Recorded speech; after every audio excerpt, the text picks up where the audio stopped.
Hello, friends, and welcome to DK's Club, where we celebrate life and find joy in doing little things that makes it all the more fun. दोस्तों, DK's Club का अब तक का शायद ये सबसे ज्यादा मीनिंगफुल वीडियो है। ये वीडियो एक ऐसे इश्यू पर है जो कि आज हम सबको और सबसे ज्यादा हमारे यंगर जनरेशन को अफेक्ट कर रहा है। इस वीडियो में मैंने कोशिश की है इस इश्यू की सीरियसनेस को आप तक एक होलसम पर्सपेक्टिव के साथ पहुंचाने की।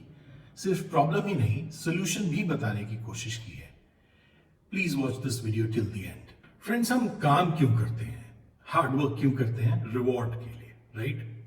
ऑफिस में हार्ड वर्क करते हैं तो हम एक्सपेक्ट करते हैं कि हमें सैलरी मिले, बोनस मिले या फिर रिकग्निशन मिले। बिजनेस में हार्ड वर्क करते हैं तो एक्सपेक्ट करते हैं कि प्रॉफिट हो। रिलेशनशिप्स या पेरेंटिंग में एफर्ट डालते हैं तो भी हमारी कुछ एक्सपेक्टेशंस होती हैं। यानी ये एक्सपेक्टेशन ऑफ रिवॉर्ड ड्राइव्स और motivates us to work hard. Hard work करने के बाद, एफर्ट्स डालने के बाद जब हमें एक्सपेक्टेड रिवॉर्ड मिलता है तो उससे हमें खुशी मिलती है, feeling of achievement, satisfaction and fulfilment मिलती है। बात फीलिंग्स की है, पर यहाँ थोड़ा साइंस भी है। जी हाँ, साइंटिफिकली देखें तो ये पूरा खेल हमारे माइंड में प्रेजेंट एक न्यूरोकेमिकल कॉल्ड डोपामिन का है। जब भी हमें कोई रिवॉर्ड मिलता है तो हमारे माइंड में ये केमिकल डोपामिन रिलीज होता है जो हमें वो फीलिंग ऑफ सेटिस्फैक्शन और हैप्पीनेस महसूस करवाता है। डोपामिन रिलीज हमारे लिए बहुत जरूरी है। अगर ये ना हो तो हम डीमोटिवेटेड फील करेंगे और कोई भी काम मन से नहीं करेंगे। कहते हैं ना, मन लगाकर काम करो, पर काम में वो मन तभी लगेगा जब उस काम को करने से हमें किसी रिवॉर्ड की उम्मीद हो। रिवॉर्ड मिलेगा तो डोपामिन रिलीज होगा और हम अच्छा और खुश फील करेंगे। पर महीने के अंत में सैलरी या फिर साल के अंत में बोनस या फिर प्रॉफिट, ये सब तो थोड़े लॉन्ग टर्म रिवॉर्ड्स है ना। तो क्या हमें ये खुशी और सेटिस्फैक्शन की फीलिंग सिर्फ लॉन्ग टर्म में चाहिए? बिल्कुल नहीं। लॉन्ग टर्म में रिवॉर्ड की एक्सपेक्टेशन हमें मोटिवेट करती है, पर उस मोटिवेशन को बरकरार रखने के लिए हमारे माइंड को शॉर्ट टर्म में भी डोपामिन रिलीज की जरूरत पड़ती है। कोई भी ऐसा काम जिसे करने के लिए फिजिकल लेबर या फिर मेंटल कंसंट्रेशन की जरूरत होती है, उसे थोड़ी देर करने के बाद हमारी बॉडी और माइंड को थोड़ा आराम चाहिए होता है। इसे हम ब्रेक या फिर अनवाइंडिंग कहते हैं, जब हम अपने बॉडी को रिलैक्स और माइंड को एंटरटेन करते हैं। काम के बीच चाय कॉफी ब्रेक हो या फिर शाम को घर पर जाकर फैमिली के साथ बातें करना, कुछ खेलना, टीवी देखना या फिर मूवी एंड गुड फूड, इन सब एक्टिविटीज से हमारा माइंड एंटरटेन होता है और रिलैक्स होता है। हम अच्छा फील करते हैं। ये सारी एक्टिविटीज हमारे ब्रेन में डोपामिन रिलीज को ट्रिगर करती हैं। सिस्टम बहुत सिंपल है ना, काम करो और फिर डोपामिन का डोज लो। एक तरह से देखें तो डोपामिन का डोज हमारे लिए दवा की तरह काम करता है, लाइक अ रिलैक्सेशन ड्रग। सही है, पर सिस्टम में झोल तब आता है जब दवा या ड्रग का ओवरडोज होने लगे और हमारे माइंड को इस डोपामिन के डोज की एडिक्शन हो जाए। आप समझ ही गए होंगे कि मैं किस चीज की बात कर रहा हूं, जिसने हमारे इस पूरे डोपामिन के सिस्टम को ऊपर नीचे कर दिया है। Correct, smartphone. वैसे तो ये बड़े काम की चीज होती है, ये हम सब जानते हैं, पर इसने इतना बड़ा झोल किया कैसे, मैं बताता हूं।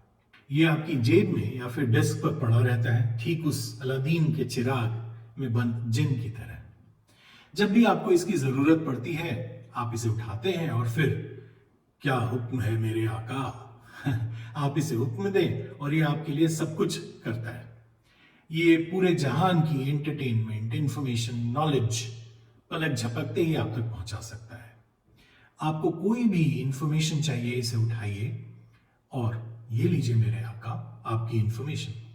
पर इस जिन का सबसे ज्यादा इस्तेमाल होता है एंटरटेनमेंट के लिए। आप काम करते करते थोड़ा बोर हो गए तो आपने इस जिन को याद किया और फिर ये लीजिए मेरे आका।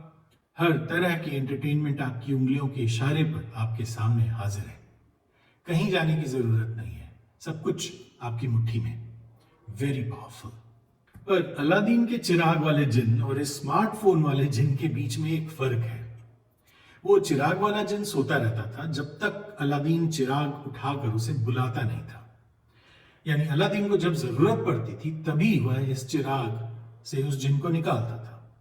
ये जो स्मार्टफोन वाला जिन है ना, ये थोड़ा चंचल किस्म का है। आप इसे अगर थोड़ी देर के लिए रखकर भूल जाए तो ये खुद आपको अपनी ओर बुलाता है नोटिफिकेशंस के जरिए। आका ये देखो इंस्टाग्राम पे नई रील आई है।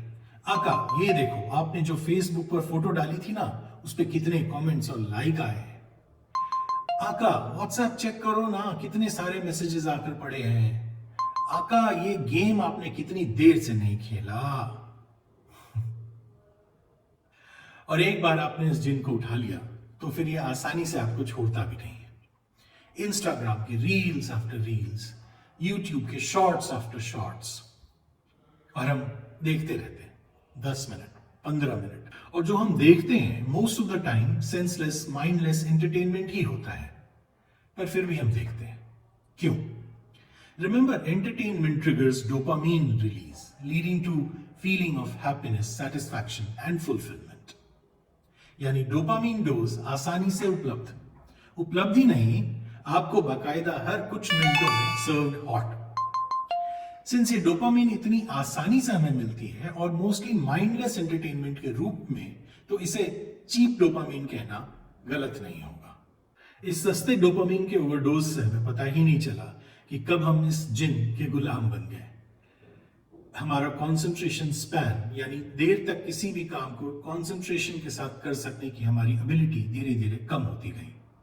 काम करने के बाद रिवॉर्ड पाकर डोपामीन के डोज को रिलीज करने की इंपॉर्टेंस अब उतनी नहीं रही, क्योंकि सस्ता डोपामीन ऐसे ही अवेलेबल है। काम करने के मोटिवेशन पर ही हमारा मन सवाल करने लगा है। भाई हम काम क्यों करते हैं? खुश रहने के लिए ना। ये स्मार्टफोन वाला जिन तो हमें हर पल ऐसे ही खुशी देता रहता है। हमें इस अलग से हमारे हिसाब से बनाई हुई कस्टमाइज्ड वर्चुअल दुनिया में रहना अच्छा लगने लगा है। हमारे सोशल मीडिया के पोस्ट्स पर लाइक और कमेंट्स हमें रियल वर्ल्ड में मिलने वाले एक्कोलेड्स और अप्रिसिएशन जैसे ही लगने लगे हैं, और ये आसानी से मिल भी जाते हैं। काम करते हुए या फिर किसी से बात करते हुए भी हमारा हाथ अपने आप ही स्मार्टफोन की ओर बढ़ जाता है। अगर मोबाइल फोन हमारे हाथ में है तो हर कुछ पलों में इनवॉलेंटरी रिफ्लेक्स एक्शन की तरह हम उसके स्क्रीन की ओर देख लेते हैं। आपने नोटिस किया होगा कि रेस्टोरेंट्स में फैमिली के साथ जाकर भी कई लोग या इवन आप भी मोबाइल फोन से इंटरैक्ट करते हुए ज्यादा समय बिताते हैं। एक और बहुत बड़ी प्रॉब्लम जो आजकल नोटिस की जा रही है वो ये कि हमारी यंगर जनरेशन जो है वो इससे बुरी तरह से अफेक्ट हो रही है। उनका कंसंट्रेशन स्पैन कम होता जा रहा है, जिसका असर उनके काम की प्रोडक्टिविटी पर पड़ रहा है। मैंने ऐसा कई बिजनेस ओनर्स या फिर ऑफिस के सीनियर मैनेजमेंट के लोगों से सुना है कि आजकल के फ्रेश जॉइनीज लगातार 7-8 घंटे कंसंट्रेशन के साथ काम कर ही नहीं पाते। इन्फोसिस के फाउंडर नारायण मूर्ति जी का कहना है कि नेशन बिल्डिंग या भारत को इकोनॉमिकली और स्ट्रॉन्ग बनाने के लिए हमारे यूथ को एक वीक में कम से कम 70 आवर्स काम करने की जरूरत है। पर मुझे लगता है कि इसमें जो सबसे बड़ा हर्डल है वो है ये डोपामीन एडिक्शन या overdose. They are reducing concentration span and they are diminishing motivation to work due to increasing dependence on cheap dopamine for instant gratification. अगर आप अपने आसपास के और छोटे एज ग्रुप के बच्चों को देखेंगे तो आप रियलाइज करेंगे कि आगे चलकर ये प्रॉब्लम और कितनी बढ़ने वाली है। आपने नोटिस किया होगा कि वो कितनी जल्दी बोर होने लगे हैं। आपने सुना ही होगा, मम्मी मैं बोर हो रहा हूँ, फोन ले लूं। पापा मैं क्या करूं, बोर हो रहा हूं, आईपैड ले लूं।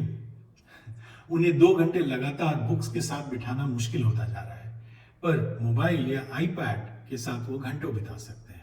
The danger for the future of our younger generation is clear and present.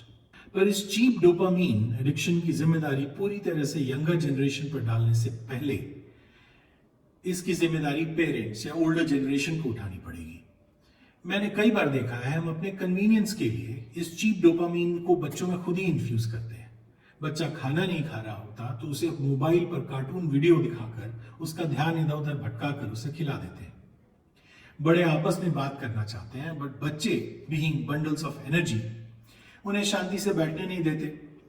Solution, phone या टैबलेट पकड़ा दिया। बच्चे सीखते भी तो जल्दी हैं और बड़ों को देखकर ही काफी कुछ सीखते हैं। जब वो देखते हैं कि बड़े हमेशा अपने अपने फोन पर लगे रहते हैं तो ऑब्वियसली उनके हिसाब से ये एक बड़ी मजेदार इंटरेस्टिंग चीज होगी। और एक बार मोबाइल फोन के अनलिमिटेड सप्लाई ऑफ डोपामीन का उन्हें एक्सपीरियंस हो गया तो it's quite natural that they will get completely hooked on to it. बचपन की एडिक्शन आगे के लिए काफी डेंजरस साबित हो सकती है, राइट? इन सब के बाद सवाल यह आता है कि करें क्या? तो दोस्तों, प्रॉब्लम बड़ी है and the solution lies in mindfulness, being mindful of your interaction with your mobile phone. अगली बार जब आप मोबाइल फोन उठाएं तो बी माइंडफुल कि कहीं आप ऐसा चीप डोपामीन के डोज के लिए तो नहीं कर रहे हैं। Be mindful of the fact कि इस स्मार्टफोन वाले जिन का कंट्रोल आपके पास होना चाहिए, न कि आप इसके कंट्रोल में। ये स्मार्टफोन वाला जिन आपको अट्रैक्ट करेगा ऐप नोटिफिकेशंस के जरिए, क्योंकि रियलिटी ये है कि आप आपके मोबाइल में इंस्टॉल्ड सारे एप्स के लिए कस्टमर हैं। Cheap dopamine through mindless entertainment इनका प्रोडक्ट है और आप उनके कस्टमर। बिजनेस है बॉस, पर आपको डिसाइड करना है कि इस प्रोडक्ट की आपको कब और कितनी जरूरत है। With mindful and controlled consumption of dopamine served by our mobile phone, we can gradually and surely come out of this addiction. हम अपने फिजिकल हेल्थ के लिए fasting, dieting, fried fatty food से परहेज और न जाने क्या क्या करते हैं, तो क्या अपने मेंटल हेल्थ के लिए इंटरमिटेंट डिजिटल फास्टिंग नहीं कर सकते? इंटरमिटेंट डिजिटल फास्टिंग यानी दिन के कुछ घंटे बिना मोबाइल फोन या डिजिटल डिवाइस के बिताना। दोस्तों, वर्चुअल वर्ल्ड या मोबाइल स्क्रीन के आगे जहान और भी है। जी हां, हमारी अपनी रियल वर्ल्ड बहुत खूबसूरत है। सेला बेलवी, it's a beautiful life full of healthy dopamine. रही बात बच्चों की, तो ज्यादा मोबाइल फोन यूज करने के लिए उन्हें डांटने से कुछ नहीं होगा। Forcefully snatching mobile away from them is going to make them even more rebellious. इसकी जगह घर में हमें अपने खुद के बिहेवियरल चेंज से ऐसा एटमॉस्फेयर बनाने की जरूरत है जहां उन्हें मोबाइल फोन के बाहर भी एंटरटेनमेंट और मस्ती यानी डोपामीन की डोज मिल सकती है, यह पता चल सके। We need to nudge them out of their cheap dopamine addiction consciously, mindfully and gradually with patience. दोस्तों, अगर आपको मेरी इन बातों में वैल्यू दिखी हो तो इस वीडियो को लाइक करें और अपने फैमिली मेंबर्स, फ्रेंड्स और यंगर जनरेशन के लोगों को भी दिखाएं, उनके साथ शेयर करें। Let us spread the word and help each other emerge victorious out of this battle against the increasing menace of cheap dopamine. Life is full of moments waiting to be savored. Let's live mindfully and let's celebrate each moment. Cheers.